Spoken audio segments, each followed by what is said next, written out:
Sir, ఈ 5 ఏళ్లుగా జగన్మోహన్ రెడ్డి గారి ప్రభుత్వం గురించి, పరిపాలన గురించి ఒక్క మాటలో చెప్పాలంటే ఏమంటారు? రాష్ట్రాన్ని సర్వనాశనం చేశారంట. అంటే వాలంటీర్ వ్యవస్థ లాంటివి పెట్టి ప్రజల వద్దకే పాలన అందించారు అని చెప్పి అంటున్నారు. వాస్తవం కాదంటారా? వాలంటీర్ వ్యవస్థను తీసుకుని వచ్చి ప్రజల జీవితాలతో, విద్యార్థుల జీవితాలతో చెలగాటం ఆడుకున్నాడంట నేనైతే. ఎందుకంటే వాలంటీర్ వ్యవస్థ అనేది వాళ్ళు చెప్పిన రాజకీయ క్రీడలో ఒక భాగం మాత్రమే అయిపోయిందంట నేను. వాలంటీర్ వ్యవస్థ అంటే ఎంత మంచి వ్యవస్థగా వాళ్ళని తీసుకురావాలి, ఎంత నాశనం చేశారు పిల్లలందరినీ. నేనేమంటానంటే వాలంటీర్ వ్యవస్థ అని తీసుకొచ్చిన ఇదే జగన్మోహన్ రెడ్డి ఆ పిల్లలకి ఎటువంటి న్యాయం చేయటానికి తీసుకుని వచ్చాడు. 2019 సంవత్సరంలో జగన్మోహన్ రెడ్డి నెగ్గిన తర్వాత ప్రజలందరికీ ఉద్యోగాలు కల్పించాల్సిన బాధ్యత తన మీద ఉంది కాబట్టి కల్పించలేని పరిస్థితుల్లో ఉన్న అదే జగన్మోహన్ రెడ్డి, చేతకాని అదే జగన్మోహన్ రెడ్డి ఒక వాలంటీర్ వ్యవస్థను తీసుకుని వచ్చి చాలా మంచిగా చదువుకున్న పిల్లలందరినీ కూడా అదే ఊరికి పరిమితం చేసి 5,000 రూపాయలకి వాళ్ళని నాశనం చేసేసాడంట నేనైతే. ఇంటర్లు, డిగ్రీలు, పీజీలు, బీటెక్లు, ఎంటెక్లు చదువుకున్న పిల్లలకి మంచి ఉపాధి కల్పించాల్సిన ఇదే ప్రభుత్వం 5,000 రూపాయలు ఇచ్చి అదే ఊర్లో వాళ్ళని కూర్చోబెట్టి వాళ్ళ మైండ్ అంతా కూడా సర్వనాశనం చేసే వాళ్ళ ఆలోచనలు అన్నీ కూడా రాష్ట్రాలకి, దేశాలకి, ప్రపంచ స్థాయిలో నిలబెట్టాల్సిన ఇదే ప్రభుత్వాలు, ఇదే జగన్మోహన్ రెడ్డి కుదించి మూలన కూర్చోబెట్టేశారంట నేనైతే. సో వాలంటీర్ వ్యవస్థ చాలా మంచి చేస్తుందని భావిస్తే మనం వాళ్ళను ఏదో ఒక పేపర్లు ఫిల్ చేయడానికి లేదా ఒక పాంప్లెట్లు పంచిపెట్టడానికి వాళ్ళ రాజకీయ లబ్ధి కోసం, వాళ్ళ వైఎస్ఆర్సీపీని ప్రమోట్ చేయడం కోసం ఎవరో ఫంక్షనర్స్కి వాళ్ళకి మాత్రమే ఉపయోగించి మంచి స్కిల్ ఉన్న పర్సన్స్ను సరిగ్గా వాడుకోకుండా పిల్లల జీవితాలతో చెలగాటం ఆడాడు ఈ జగన్మోహన్ రెడ్డి. సో గౌరవ వేతనం కింద వాళ్ళకి 5,000 అయితే ప్రజెంట్ ఇస్తున్నారు. అది గౌరవ వేతనం మాత్రమే, అది శాలరీ జాబ్ కాదు. ఒక వాలంటీర్ అంటే ఏంటి? స్వచ్ఛందంగా ప్రజలకు సేవ చేయడమే వాలంటీర్ ఒక ఉద్దేశం అని చెప్పేసి ఆ వైసీపీ నాయకులు చాలాసార్లు చెప్పారు. ఆ వాలంటీర్ వ్యవస్థను కూడా నెక్స్ట్ వస్తే ఎన్డీఏ కూటమి వస్తే చంద్రబాబు నాయుడు గారు చాలా క్లియర్గా చెప్పారు, వాలంటీర్ సీఎం 10,000 ఇస్తామని చెప్పి. సార్ ఒకటి బ్రదర్, వాలంటీర్ వ్యవస్థ అని తీసుకుని వచ్చి అసలు వీళ్ళు ఎవరికి ఇవ్వాలంటారు? నేను ఒక మంచి వయసులో ఒక చదువుకున్న ఒక పిల్లలకు కాకుండా ఇదే వాలంటీర్ వ్యవస్థ నిజంగా తీసుకురావాలి, పెద్దవాళ్ళందరికీ కూడా ఫంక్షన్లు కావచ్చు మరి ఏదైనా సరే అందించాలి ఇంటింటికి వెళ్ళి అని కాన్సెప్ట్ ఉంటే ఏం చేయాలి? ఒక పల్లెటూరు తీసుకుంటే 50 నుండి 60-70 మంది వాలంటీర్గా పనిచేస్తూ ఉన్నారు, లేదా వాళ్ళు ఉద్యోగులు కాదు అని చెప్పి వాళ్ళు ఎలాగ చెప్పారు పనిచేస్తూ ఉన్నారు. ఈ 50-60 మంది పిల్లలకి కాకుండా వితంతువులకో లేకపోతే రిటైర్డ్ అయిన వాళ్ళకో, ఒక వయసు ఉన్నా సరే కొంచెం కష్టపడి పని చేయలేని వాళ్ళకో, అలాంటి వాళ్ళకు వాలంటీర్గా నువ్వు పని చేయించుకుంటే అది ఆ ఊరికి లేదా వీళ్ళందరికీ కూడా ఉపయోగపడే అవకాశం ఉంటుంది తప్ప 15 సంవత్సరాల నుండి లేదా 20 సంవత్సరాల నుండి 30 సంవత్సరాల పిల్లలకి 10th ఇంటర్ డిగ్రీ పీజీలు చదువుకున్న పిల్లలకి ఇచ్చి 5,000 రూపాయలు నువ్వు పారితోషికం లేకపోతే ఏదైనా ఇస్తే 5,000 రూపాయలు ఇస్తే ఏం సరిపోతుంది? నేనేమంటానంటే వృద్ధులకి ఇవ్వు, నడిచే వాళ్ళకి ఇవ్వు, వితంతులకి ఇవ్వు, కొంచెం అంగవైకల్యం ఉన్న పర్వాలేదు నడిచే వాళ్ళకి, ఇలాంటి వాళ్ళకి నువ్వు అవకాశం కల్పించగలిగితే ఆ ఊరు డెవలప్ అవుతుంది తప్ప 5,000 రూపాయలు ఇచ్చి మంచి చదువుకున్న పిల్లలను నాశనం చేయకయా. ఎప్పుడైనా సరే నీ దారిలోనే బుద్ధి లేకుండా ఇంత సీనియర్ అని చెప్పుకున్న చంద్రబాబు నాయుడు కూడా అలాగే తయారయ్యాడు. 10,000 రూపాయలు ఇస్తాడా? ఎవరు డబ్బు ఎవరికి ఇస్తాడు? పిల్లలకి అదే 10,000 రూపాయలు నేను ఇవ్వను, అదే లక్షల రూపాయలు, కోట్ల రూపాయలతో నేను ఇండస్ట్రీలు తెప్పిస్తాను, మీకు అక్కడ 50,000, 1,00,000 రూపాయలు ఉద్యోగాలు కల్పించడానికి నేను ప్రయత్నం చేస్తానని చెప్పకుండా 5,000 ఇస్తే నేను 10,000 ఇస్తా, ఇంకొకటి వచ్చి 15,000 ఇస్తా అంటే ఊరికి పరిమితం చేయకూడదు వీళ్ళని. వీళ్ళకు జిల్లాలకు, రాష్ట్రానికి, దేశానికి వీళ్ళ ఆలోచనలను, వీళ్ళ సామర్థ్యాన్ని తీసుకెళ్లాల్సిన ఇదే చంద్రబాబు లేదా ఇదే జగన్మోహన్ రెడ్డి వీళ్ళని ఊరికి పరిమితం చేసేస్తాను అంటే రాజకీయానికి వాడుకుంటాను అని చెప్తున్నారు వాళ్ళు. సో ఎవరు చేసినా 5,000 ఇస్తాను 10,000 ఇస్తానన్నా అది తప్పే. సో నాడు నేడు పేరుతో స్కూళ్ళ పునరుద్ధరణ తెలిసే ఉంటుంది మీకు, ఏమైనా జరిగిందంటారా? అంటే కొత్త విద్యా విధానం కానివ్వండి, స్కూల్ పిల్లలకి అన్నీ ఫ్రీగా బుక్స్ కానీ, బ్యాగులు కానీ, షూస్ కానీ, బట్టలు కానీ ఇలాంటివన్నీ మంచిగా చేసాం. అప్పటి నుంచి పోల్చుకుని చూసుకున్నట్లయితే ఇప్పుడు విద్యార్థులకు చాలా బాగా సదుపాయాలన్నీ పెట్టారు. ఒకటే బ్రదర్, 75 సంవత్సరాల మన ఇండిపెండెన్స్ వచ్చిన తర్వాత ఇప్పటికీ కూడా స్కూల్ పిల్లలకి బ్యాగ్ ఇచ్చాను, షూ ఇచ్చాను, చెప్పులు ఇచ్చాను. ఇది నాన్ సెన్స్ కనిపించట్లేదు వినటానికి కూడా. నేనేమంటానంటే ఇదే గవర్నమెంట్ స్కూల్లో చదివిన పిల్లలు లేదా గవర్నమెంట్ స్కూల్లో వాళ్ళు ఎంతమంది మంచి మంచి చదువుల నిమిత్తం ఉన్నత స్థితికి వెళ్తున్నారో ఒకసారి మనం ఆలోచించుకోవాలి.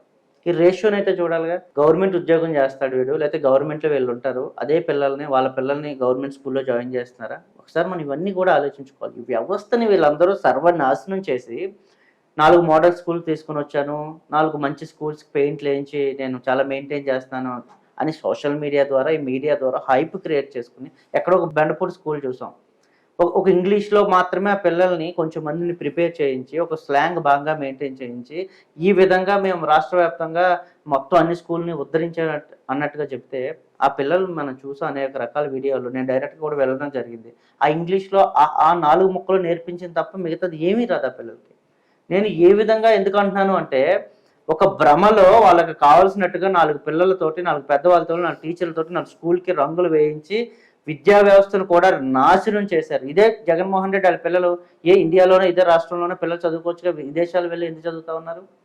ఇక్కడ మాత్రం ఇదే ప్రజల ఓట్లు కావాలి, వీళ్ళ ప్రభుత్వాన్ని పాలించాలి, ప్రభుత్వం ద్వారా శాలరీస్ తీసుకోవాలి, ఇన్కమ్ ఇక్కడే సంపాదించుకోవాలి, వీళ్ళ పిల్లలు వీళ్ళ జీవితాలు మాత్రం వేరే దేశాల్లో ఉండాలి. అదే పిల్లల్ని ఇక్కడ చదివిస్తే అప్పుడు నిజంగా స్కూల్ వ్యవస్థ బాగుపడే అవకాశం ఉంది. అదే కలెక్టర్లు, అదే ఎంప్లాయీస్, అదే మినిస్టర్లు, అదే ఎమ్మెల్యేలు, అదే గవర్నమెంట్ వ్యవస్థలో పనిచేసే ప్రతి ఒక్కడు వాళ్ళ పిల్లలందరూ కూడా ఇక్కడే చదివితే నిజంగా వ్యవస్థ బాగుపడే అవకాశం ఉంది. మీరు చూడండి 90%, 95% ఈ పిల్లలు అందరూ వేరే గవర్నమెంట్ స్కూల్ కాకుండా ప్రైవేట్ స్కూల్లో చదువుతారు. కానీ ఇక్కడ మాత్రం వ్యవస్థ బాగుపడాలంటారు. ఏ విధంగా? ఈ రెండు కూడా ప్రజలకు చెప్పడానికి, కబుర్లు చెప్పడానికి మాత్రమే వాడుతున్నారు తప్ప నిజానికి వీళ్ళు చేసింది శూన్యం. సో మీ పార్టీ విషయానికి వస్తే జడా శ్రవణ్ కుమార్ గారు అనే వ్యక్తి ఈ మధ్య ఇవాళ రేపు అందరికీ తెలుస్తున్నారు. ఎందుకంటే మంచి స్పోక్స్ పర్సన్ అయినా రాష్ట్రం మీద కానీ దేశం మీద కానీ మంచి అవగాహన ఉన్న వ్యక్తి. ఆయన కూడా అడ్వకేట్ అనుకుంటా కదా. సో ఆయన పర్సనల్గా ఎలాంటి వ్యక్తి అండి? ఒకటి సార్, ఆయన ముందుగా న్యాయమూర్తి, మాజీ న్యాయమూర్తి. న్యాయమూర్తి, ఓకే. సో ఆయన చిన్ననాటి నుండి ఆయన పెరిగిన ఎన్విరాన్మెంట్ కూడా చాలా దారుణమైన పరిస్థితుల నుంచి ఆయన కష్టపడి చదివి పైకి వచ్చారు. 27 సంవత్సరాలకే ఆయన ఒక జడ్జిగా పోస్ట్ సంపాదించడం జరిగింది. బట్ ఈ పెరిగిన ఎన్విరాన్మెంట్లో ఈయన పడ్డ పరిస్థితులు, ఎవరైతే ఈ బడుగు బలహీన వర్గాల ప్రజలను ఇంత దారుణంగా చేస్తూ ఉన్నారో వీళ్ళందరినీ ఏదో ఒక రోజు ఒక స్థాయిలో కూర్చోబెట్టాలి, బడుగు బలహీన వర్గాల ప్రజలందరికీ కూడా న్యాయం చేయాలనే ఉద్దేశంతో కష్టపడి చదువుకుని పెరిగి ఒక ఉద్యోగాన్ని సంపాదించాడు. మనం అందరం ఏమనుకుంటాం, ఒక ఉద్యోగం వచ్చింది, ఒక జడ్జిగా పోస్ట్ వచ్చింది, ఒక దేశంలోనే ఒక మంచి పోస్ట్ ఏదైనా ఉంది అంటే అది ఒక జడ్జి పదవి, దాన్ని దేవుడిలాగా మనం అందరం భావిస్తాం. అలాంటి పోస్ట్ వచ్చిన ఆయన సాటిస్ఫై కాకుండా కష్టపడి 10 సంవత్సరాలు ఆయన ఇదే న్యాయమూర్తి పదవిని చేసి ప్రజలకు ఏదైనా ఒక మంచి పని చేయాలనే ఉద్దేశంతో ఆ పదవి కూడా రాజీనామా చేసి రాజకీయాల్లోకి రావడం జరిగింది. సో వచ్చిన నాటి నుండి నేటి వరకు కూడా కొన్ని వందల వేల పోరాటాలు ప్రజల కోసం ఇటు ప్రజాక్షేత్రంలోనూ ఇటు హైకోర్టులో కూడా చేస్తూ కొన్ని వందల పాలసీ డెసిషన్స్ని మేము ఆపగలిగాం. గవర్నమెంట్ పనికి మాలిన డెసిషన్స్ ఏవైతే తీసుకుందో అన్నిటి మీద పోరాడి ప్రజాక్షేత్రంలో కోర్టుల్లో కూడా మేము పోరాటం జరిగింది. సో ఆ జడా శ్రవణ్ కుమార్ అనే ఒక పర్సనాలిటీ చాలా తెలివైన, చాలా మంచి చదువుకున్న, ఉన్నత విలువలు కలిగిన వ్యక్తి. క్యాస్ట్ని చూడు, ఆయన ఒక ఎస్సీ కమ్యూనిటీకి చెందిన వ్యక్తి. ఎస్సీ మాత్రమే కాదు, బీసీలైనా, ఓసీలైనా, బ్రాహ్మణైనా, వైశ్య అయినా ఎవరైనా సరే ఒకేలా చూసి మనం అందరం మనుషులము, మనం ప్రజలము, అందరం కలిసే ఇక్కడ పుట్టాం, కలిసే ఇక్కడే ఉండాలి అని ఉన్న మంచి ఆలోచనలు కలిగిన వ్యక్తి మా అధ్యక్షులు జడా శ్రవణ్ కుమార్ గారు. ఆయనతో మేము కూడా చాలా సంతోషంగా, చాలా హ్యాపీగా గత 6 సంవత్సరాల నుంచి ప్రయాణం చేయడం జరుగుతుంది. మీ జేబీపీ పార్టీ ఏదైతే ఉందో దాని విధి విధానాలు ఎలా ఉంటాయన్న? అంటే మీరు ఒకవేళ మీ పార్టీ అధికారంలోకి రాకపోయినా కొంతమంది ఎమ్మెల్యేలు వచ్చినా ఎలా ఉంటుంది అసలు? ఆ పార్టీ పనితీరు ఎలా ఉంటుంది? ఒకటి బ్రదర్, మేము పార్టీ స్థాపించిన నాటి నుండి కూడా ప్రజలకు మా వంతు ఏం మంచి చేయగలం అనే ఉద్దేశంతోనే రావడం జరిగింది. ఈ ఈ ప్రాసెస్లో ఎమ్మెల్యేలుగా మేము పార్టిసిపేట్ చేసాం 2019లో, కొంచెం తక్కువ మంది టీం ఉన్నాం కాబట్టి. ఇప్పుడు 2024 వచ్చేటప్పటికి అన్ని కాన్స్టిట్యున్సీల్లోనే ఎంపీ ఎమ్మెల్యే అభ్యర్థులు మేము పెడతా ఉన్నాం. నేనేమంటానంటే జై భీమరావు భారత్ పార్టీ స్థాపించిన రోజు నుండి ఈ రోజు వరకు ప్రజల కోసమే మేము పనిచేస్తాం. మా స్వలాభం కోసమే ఏ పార్టీ దగ్గరికి వెళ్ళలేదు, ఏ పార్టీ జెండా పట్టుకుని తిరగలేదు, ఎవరు కండువాను మేము మెల్ల వేసుకోవాలి. మా పార్టీతో మాత్రమే కలిసి వచ్చే ప్రతి సంఘంతో, ప్రతి మిత్రుడితోటి, అందరితో కూడా మేము కలిసి పనిచేయడం జరిగింది. జై భీమరావు భారత్ పార్టీ ఏదో ఒక రోజు అయితే రాష్ట్రంలో ఒక మంచి స్థాయిలో అయితే ఉంటుందని నేను భావిస్తూ ఉన్నాను.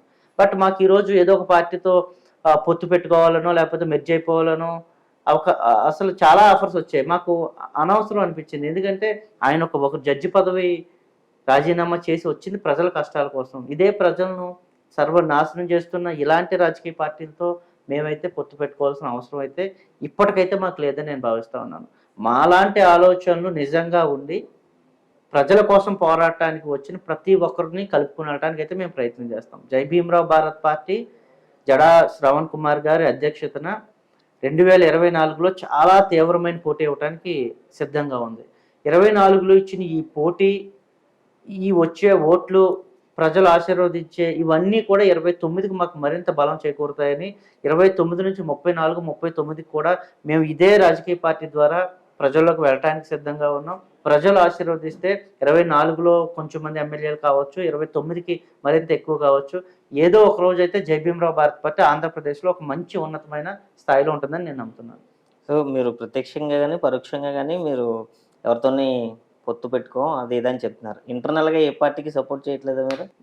అంటే మీరు అడిగిన దాన్ని నేను అర్థం చేసుకోగలను. ఎందుకంటే 2018 చివరిలో మా అధ్యక్షులు రాజీనామా చేసి వచ్చిన తర్వాత మేము పార్టీ పెట్టడం జరిగింది.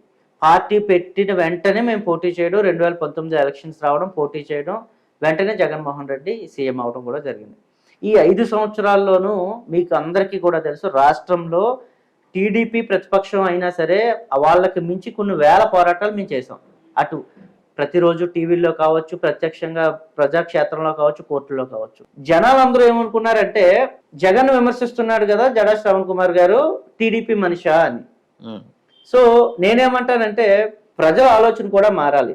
అందరూ కాకపోయినా కొంచెం మంది అయినా సరే, అంటే ఒకరిని విమర్శిస్తే ఇంకొక పార్టీ, ఆయన విమర్శిస్తే ఈసారి ఈ పార్టీ. ఇప్పుడు ఏమంటున్నారు, గత 6 నెలలుగా మేము టీడీపీని, అంటే రాజకీయం దగ్గరికి వచ్చింది కాబట్టి ఈ ప్రజాక్షేత్రంలో మేము కూడా ఎమ్మెల్యే అభ్యర్థులుగా, ఎంపీ అభ్యర్థులుగా వెళ్ళాలి కాబట్టి జగన్మోహన్ రెడ్డి చేసిన తప్పులతో పాటు చంద్రబాబు నాయుడు ముందేం తప్పులు చేశాడు అన్ని కూడా విమర్శిస్తుంటే సడన్ గా చంద్రబాబు తిడుతున్నాడు ఏంటి, జగన్మోహన్ రెడ్డి ఏమైనా సపోర్ట్ చేశాడా? ఎలా మాట్లాడతాం? ఆ విధమైన ప్రశ్నలు మా దగ్గర వరకు వచ్చాయి కాబట్టి నేను అది అడగగలుగుతాను. అంటే జనసేన పార్టీలో చూసుకుంటే ప్రధానమైన వ్యక్తులు అంటే ఎవరు చెప్తారు మీరు? ఫస్ట్ పవన్ కళ్యాణ్ గారు చెప్తారు, నెక్స్ట్ నాదెండ్ల మనోహర్ గారు చెప్తారు. యాక్చువల్గా అక్కడ మంగళగిరిలో చూసుకుంటే మీ పార్టీ అధ్యక్షులు నాదెండ్ల మీద పోటీకి దిగారు.